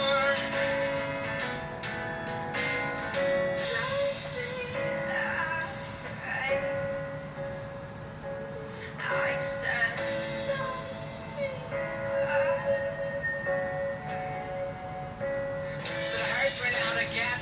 Person grabbed a map and the driver inside it contrived a new route to save the past. Checked his watch and grabbed a cab, a beautifully planned taxi cab, a cab. Had it cleared out back and 2 men started to unpack. I know the stars will start to fade when all the darkness fades away. We had to steal him from his fate so he could see another day. Then I cracked open my box. Someone must have picked the lock. A little light revealed the spot where my fingernails had fought. All I saw were backs of heads, and then I asked, am I alive and well, or am I dreaming dead? Then one turned around to say, we're driving toward the morning sun, where all your blood is washed away and all you did will be undone.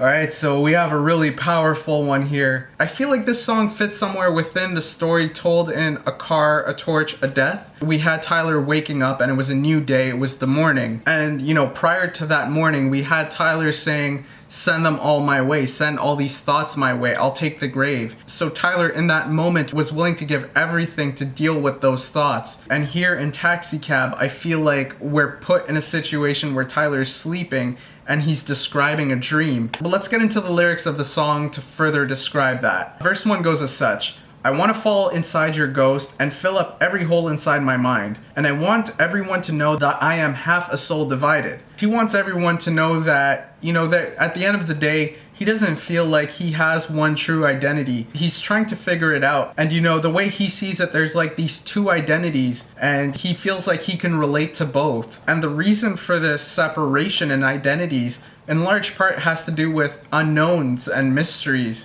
And that's where the first two lines of this verse comes into play. I want to fall inside your ghost and fill up every hole inside my mind. Those unknowns and those mysteries, he wants those to be filled by his faith. If those holes were filled, the connections could be made for him to understand which identity is the one that best represents who he truly is. Then we have a chorus. Sometimes we will die and sometimes we will fly away. Either way, you're by my side until my dying days. And if I'm not there and I'm far away, I said, don't be afraid. Don't be afraid, we're going home. Tyler seems to be talking about his faith once more. Sometimes it will die out, sometimes he will stray away from it. But no matter what, there is a part of him that's dedicated to his faith. No matter how far away he strays away from it, it is always a part of him. And ultimately, he feels he will always come back to it. And that's what represents home to him. Home is a place of security. Then we go into verse 2. I want to strip myself of breath. A breathless piece of death I've made for you. A mortal piece of song will help me carry on, but this you heard. We have Tyler referring to music and songs as his way of dealing with thoughts. So he wants to use this moment, a moment where he felt that he confronted those thoughts. He wants to capture it through this song. And verse 2 is explaining that. Anytime he finds himself in a similar situation, he could come back to this song and he'll remember where he was at. Then we go into the chorus, and then we have a story that's told in verse 3. So the hearse ran out of gas, a passenger person grabbed a map,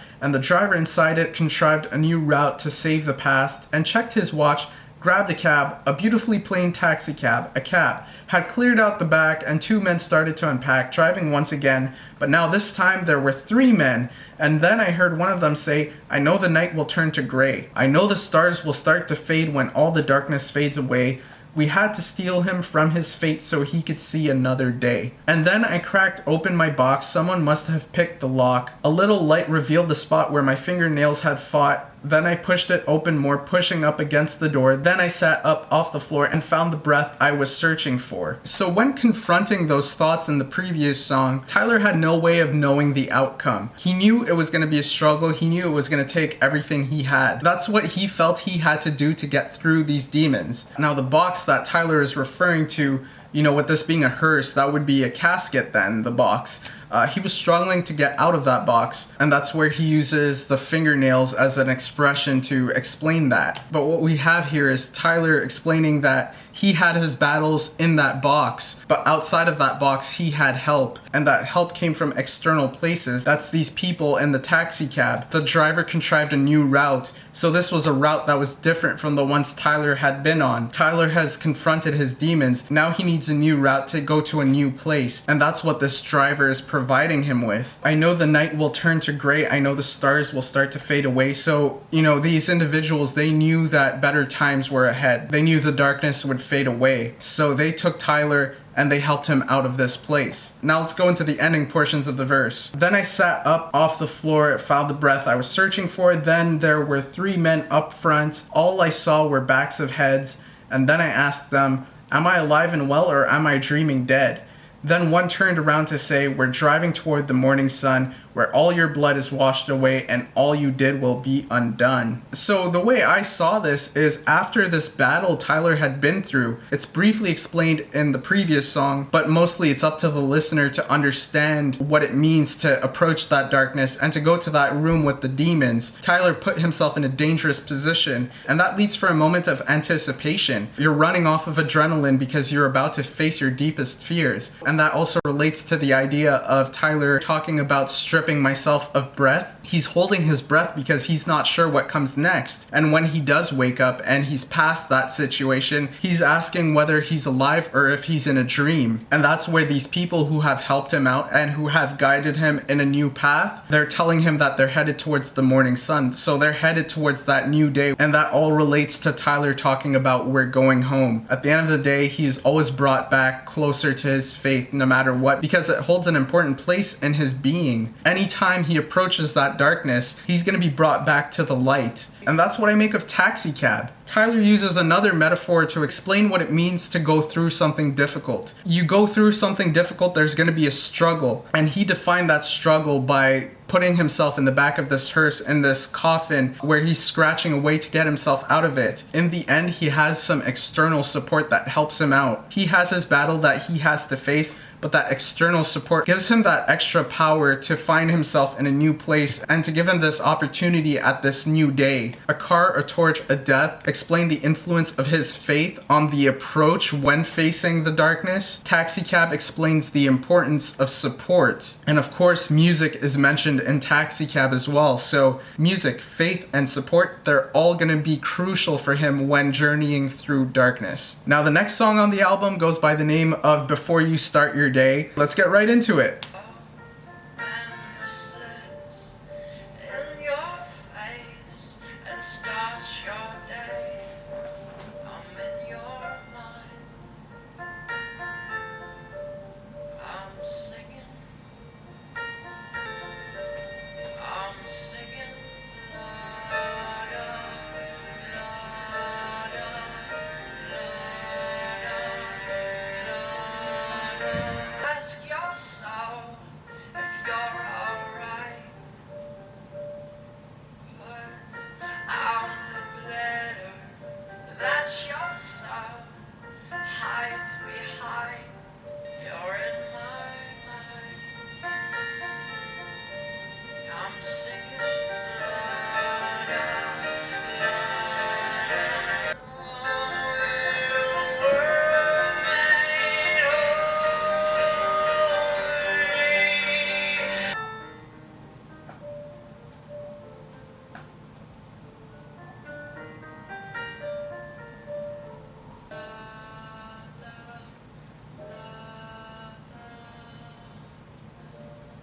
There we have it, Before You Start Your Day. Here we have one of those songs where Tyler's using his voice to really project a beautiful sound. Main instrument being used once more is the piano, and the harmony of his voice with the piano, it just makes for a beautiful sound. And to top that off, he's saying things that really resonate because of everything he said prior to this point in the album. That's not to say that this song doesn't stand on its own. It definitely does. But I would say even more so if you understand where Tyler's coming from. And I feel like everything else we've heard on this album really explains where Tyler's coming from. First things first, it's the start of the day. This is the time of the day where Tyler says, you put on a mask before you go out and confront reality. Verse 1, he says, open the slits in your face and start your day. You don't have much time to make your slits look just right. Slits on the face, that suggests that this person has been through some things. There's visible damage that they'll have to put on a mask to hide. If they don't put on the mask, that damage and therefore that pain that they experienced, it will be visible. You don't have much time to make your slits look just right. That would suggest that this person doesn't have the luxury they would normally have of putting on that mask. They've been through so much that it's hard to hide that they're going through something. I'm in your mind, I'm singing, I'm in your mind. Then we go into this chorus where he's saying, I'm singing la da, la da, la da. And that leads us into verse 2. Look in the mirror and ask your soul if you're alright. Put on the glitter that your soul hides behind. You're in my mind, I'm singing, you're in my mind. Now this is interesting because the perspective changes. In verse 1, he was saying, I'm in your mind. Now in verse 2, he's saying, you're in my mind. But there is a constant, and the constant is that he's saying, I'm singing. In Taxicab, Tyler talked about how he is half a soul divided. So perhaps this is two different parts of the soul that are interacting. The way this seems to be playing out is the person in front of the mirror is looking into the mirror. He's listening to his thoughts. So there seems to be a connection between the voice in verse 1 and the voice in verse 2. And that connection is established through the singing. That seems to be what synchronizes them. But the earlier part of verse 2, look in the mirror and ask your soul if you're alright. Put on the glitter that your soul hides behind. The glitter is like this facade that allows them to be a little bit more comfortable in their everyday life. Then we go back into the chorus, and then we have this bridge. Know you were made holy, open up your eyes and see, the clouds above you will hold you. the clouds above you will sing. And then we go into the outro where he says, and in your mind, you're singing la da la da la da. I mean, overall, there's a lot of mention of singing in this song, so it seems Tyler is touching on the importance of music again. In this particular scenario, it seems that this person, their pain is starting to become visible. They're kind of just doing whatever they can to hide that. They'll put on some glitter. They don't have the time to fix it up to make it look just right and to make it as hidden as they want it to be, but they're trying to put on some glitter to hide it up as best they can. And normally the idea of not having something the exact way you want it to be, especially when it comes to this identity that you've constructed so well to hide everything that you're going through. Normally in this position where you're having difficulties upholding that character and that personality, it may make you feel uneasy. I think that's where this idea of music is carrying the person. It could be scary that this pain is starting to become visible, so that thought may make you think that you're not okay. But here Tyler is talking about the importance of music and how that plays a huge role for him. Anytime he's in that place, he's just listening to the music and it's bringing him back into the space that tells him that everything will be okay. And that's why when he says open up your eyes and see, the clouds above will hold you, and he also says the clouds above will sing, it's all to say that you will be supported. And if you let that sound of music in, it's going to resonate with you and it's going to help you out when you most need it. And this all goes on before you start your day. So, you know, ideally, based on what Tyler is saying, the morning is kind of this time where things just get better, but there may be a certain point where it doesn't feel like things got better. The day ahead of you still seems very challenging. In times like those, he lets music be his supporter. Now the next song on the album is the last song on the album. It goes by the name of Isle of the Flightless Birds.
That was Isle of the Flightless Birds. The very first lines off of verse 1 definitely hype up this song. He says, now is the climax to the story that gives the demons and angels purpose. They fly around while we are walking and mold our emotions just to please them. This is really interesting because from the very beginning of this album, Tyler brought up his struggles with his faith. Part of that is tied into guilt. He acts in a certain way, there's certain things he does, and he's afraid of how he would be convicted for his actions. That tends to make him want to act in a way that corresponds better to his belief system, but then he wonders why. He wants to know what is the purpose, and that tends to weaken his bond with his faith. because those questions tend to go unanswered. Then he has this pull towards the dark side through his thoughts. So now if he's thinking of his thoughts as angels and demons, where the ones that are pulling him towards his faith are good thoughts and are angels, and the ones that are pulling him towards the dark side are the demons, he believes that the way he feels is so dependent on those thoughts. And he also finds that he will mold his personality just to suit those thoughts. So it's molded by chasing the good thoughts,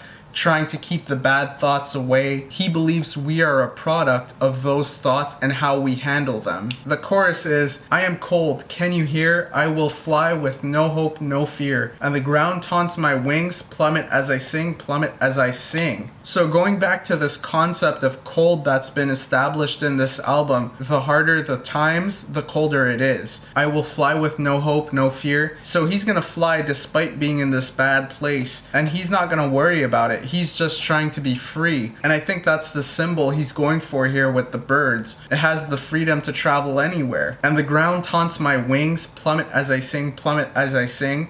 So working from where we were at in Before You Start Your Day, he connected to positivity through music, and that gave him hope. Here he's saying he has no hope, but he's also saying he has no fear. So I'm guessing he's rejecting the idea of angels and demons here. He's not going to allow himself to be swayed by the idea of being a product of chasing good and avoiding evil. He's just going to try and be free like a bird. The thing is, that would be completely new grounds for him. It's the unknown. Verse 1, he was talking about walking. The chorus, he's talking about flying. So plummet as I sing, plummet as I sing. If he's rejecting this idea of hope and fear, I would say that he's trying to inch towards freedom, but at the same time, a bird needs to learn how to spread its wings. So he's not quite there yet. Then we go into verse 2. All we are is an isle of flightless birds. We find our worth in giving birth and stuff. We're lining our homes against winding roads, and we think the going is tough. We pick songs to sing, remind us of things that nobody cares about. So that very first line, all we are is an isle of flightless birds. If we're thinking of a bird as a symbol of freedom, but that idea of freedom comes through their ability to fly and navigate freely, if the bird isn't flying, it is not truly free. So Tyler would be suggesting that we have the ability to be free, but we are not free. Based on the line, we find our worth in giving birth and stuff, it seems that Tyler is suggesting that the reason we are not free is because we choose to attach our purpose to preconceived notions of what the human species is supposed to be doing on this planet. So I mean, one of the most common ideas is we're on this planet to reproduce. We're on this planet to keep our species alive. So basically, you're tied down to these preconceived notions because you allow it to be a part of you. And this kind of goes back to the Pantaloon. The reason one becomes the Pantaloon is because that person allows responsibilities to get to them. They accept responsibilities that they are not ready for, but they take them on anyway because they feel that it is their purpose. And I mean, generally speaking, that is one way to take away your freedom. Do something you don't actually want to do, just do it because you feel that you need to do it. You're probably going to end up holding some resentment towards whatever it is you chose to do. That's not to say that you're only supposed to do what you want to do and what you care about doing, but I think what Tyler is saying here is that at times it's almost easier to just choose something that somebody else wants for us, or to ask somebody else to make a choice for us, and that could be problematic. It distances you from figuring out who you are. So here I think Tyler is saying, instead of following preconceived notions of purpose, we need to figure out what matters to us if we expect to ever spread our wings and fly. Then he says, if you decide to live by what you think's wrong and what's right, believe me, you'll begin to wish you were sleeping. Your weeping will creep in your head and you'll cry. But if we wake up every morning and decide what we believe, we can take apart our very heart and the light will set us free. So again, it goes back to this idea of preconceived notions. If you're trying to use universal ideas of what is wrong and what is right, then you're going to be going in circles because there's no conclusiveness to this. There's no true answer. So you're going to be convincing yourself that there is a possibility you're wrong all the time. So for that reason, Tyler says you need to take the time to understand what you want, what you need, what is essential in your life, what would be practical in your life, what you would like in your life. You need to define these things. You need to understand what matters most to you. You need to understand what dreams you're willing to chase, which ones you're willing to kind of just do on the side, and if you don't get it, it's okay. You need to figure out what your purpose is, and then everything else will fall in its place. I mean, to give an example here, it wouldn't make sense for everyone to chase the most prestigious job just because it's the most prestigious job. You need to care about the type of job you're doing. You need to care about what type of impact it has on your life. You need to care about what it means to you. You need to care about enjoying doing it and enjoying the overall amount of time of your life you're dedicating to this profession. So it's not about just chasing the most prestigious thing out there. It's about figuring out what you want to do and what you like to do and what you're willing to do. It's like this combination of a bunch of things that comes together, and then you figure out what you're going to do. It's not so much about living in this utopian world where you're just chasing this one thing that you absolutely want to do.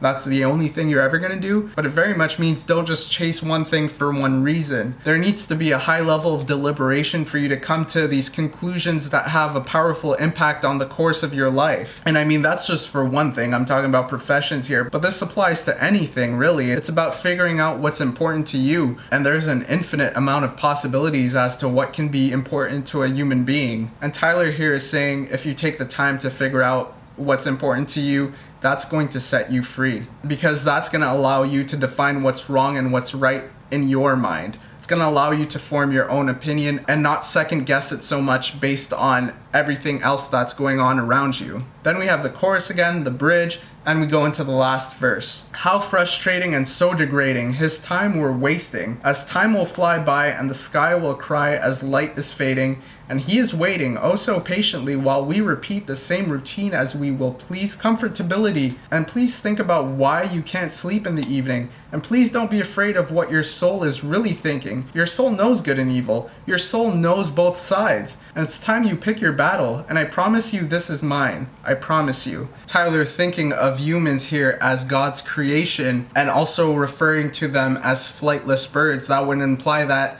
they were created to fly. They were created to be free. If humans are choosing not to be free because they'd rather base their needs on what they see happening around them and what they feel they should be doing because it's what's being done, he sees that as a waste of time and a waste of potential. Please think about why you can't sleep in the evening. Please don't be afraid of what your soul is really thinking. So two different very important aspects of the album that he's bringing up here. You can't sleep in the evening because of all your worries. What is the source of your worries? Based on what Tyler is saying in this song specifically, he's saying allow yourself to formulate your own thoughts and don't base it so much on emotions. Don't base it on guilt because you're not a certain way. Don't base it on fear of not fitting in with anything. He's saying your soul knows good and evil. So he believes that we inherently have the ability to tell good from bad. And we need to nurture those thoughts and not necessarily solidify our notions of good and bad based on what we believe everyone else expects. It's time you pick your battle, and I promise you this is mine. So pick what matters to you, pick what's important to you, pick what defines you. When Tyler says I promise you this is mine, he's referring to this music. Throughout this music, he's been talking about his battles and his struggles and his thoughts. This music matters to him because it allows him to cope with them. It allows him to get in touch with that inner reality, that soul that he's talking about. He chooses to explore himself to find a better understanding of himself through this music, so that's going to be his battle. And that's what I make of Isle of the Flightless Birds. And my overall thoughts on this album, the self-titled album, very strong album lyrically once more, a lot of substance here, a lot of those thoughts that we see in later 21 Pilots albums, all of them really, Regional at Best, Vessel, Blurryface, Trench. You could see the initial stages of those themes and those thoughts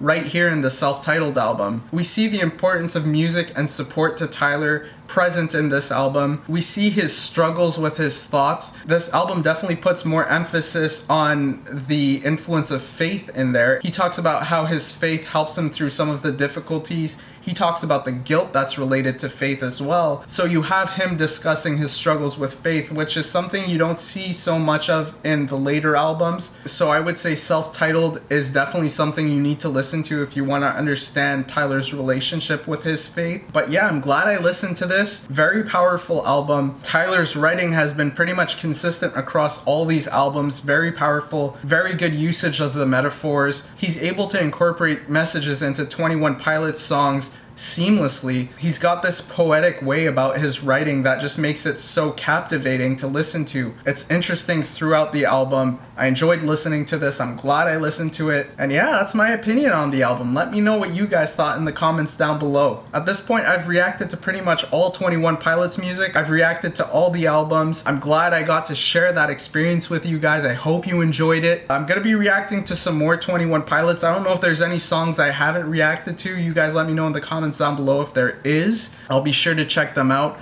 I'm gonna be reacting to some music videos, some 21 Pilots live performances. I'm also gonna be reacting to Tyler Joseph's No Fun Intended. So definitely some more 21 Pilots reactions on the way. But thank you guys so much for watching this. I hope you enjoyed. Please leave a thumbs up if you enjoyed this video. You know I always appreciate the support. And I will see you all next time. Have a great day, y'all.